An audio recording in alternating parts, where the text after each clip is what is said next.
दोस्तों नमस्कार। दैनिक लोकसदन के एडिटोरियल पेज पर हम बात कर रहे हैं छत्तीसगढ़ के कांग्रेस भाजपा और गोंडवाना के चुनावी समर के उस चित्र की जिसकी परिकल्पना भी न तो कांग्रेस के बड़े नेताओं ने की थी और ना ही भारतीय जनता पार्टी, यहाँ तक कि शायद गोंडवाना गणतंत्र पार्टी ने भी यह पटकथा चुनाव के पहले पहले तो लिखी ही नहीं थी। इन वक्त पर लिखी गई इस पटकथा के बाद छत्तीसगढ़ का चुनाव अपने आप में रोचक बनकर के सामने आ गया। मगर सारभूत सत्य है कि जो चेहरा जीत रहा था चुनाव वह हारता हुआ दिखाई दे रहा है। उसका एक अगर कोई कारण है तो गोंडवाना गणतंत्र पार्टी, जिसे दादा हीरा सिंह मरकाम ने 3 दशक पूर्व बनाया, और अब जब यह पार्टी अपने उफान पर आ गई 23 के विधानसभा चुनाव में। जी हाँ, हालांकि यह सच है कि पहले मध्य प्रदेश के दरमियान कई कई विधायक गोंडवाना गणतंत्र पार्टी के हुआ करते थे।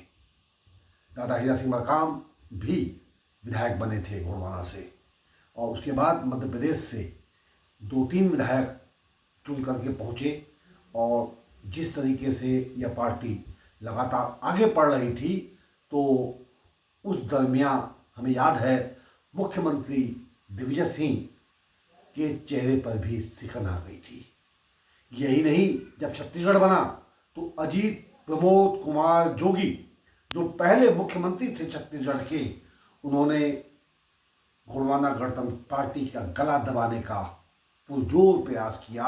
और यह उसका कारण यह था कि गोंडवाना गणतंत्र पार्टी जिस तरीके से एक बड़े तगबे पर छत्तीसगढ़ के अपना वर्चस्व बनाती चली जा रही है, उससे कांग्रेस को हानि साफ साफ दिखाई दे रही थी। तो यह तो बात है इतिहास की। आज अगर हम वर्तमान की बात करें 24 की, तो एक बार फिर गोंडवाना गणतंत्र पार्टी अपने शिखर की ओर बढ़ती हुई दिखाई दे रही है।